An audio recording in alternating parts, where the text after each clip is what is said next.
Well, thousands of Idahoans will no longer be able to get federally funded legal advice about fair housing issues. The U.S. Department of Housing and Urban Development just withdrew the grants of two local organizations that they rely on to help people, leaving them scrambling to figure out what's next for their clients. As Abby Davis learned, this move didn't really come with an explanation, did it, Abby? Brian, all HUD said was the awards no longer support the agency's priorities. Local fair housing advocates say that does not make sense.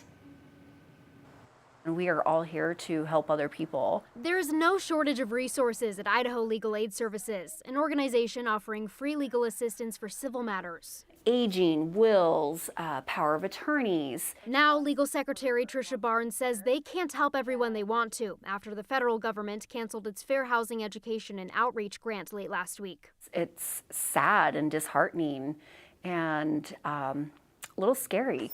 Executive Director Sunrise Air says it's one of nearly 80 grants nationwide the U.S. Department of Housing and Urban Development abruptly ended. My heart dropped because it does impact my staff, it impacts my clients. In a letter, HUD says it's terminating the award because it no longer effectuates the program goals or agency priorities. It says the president and the new Department of Government Efficiency, tasked with slashing federal spending, made the decision.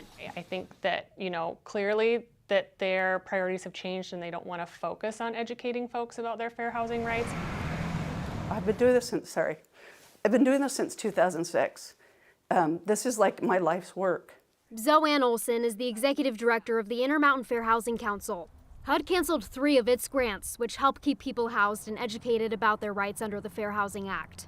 Your heart just breaks because it could be your mom, it could be your aunt, it could be your child, it could be your loved one. And I think that's the thing we don't think about, the impacts that they'll have on everyday Idahoans.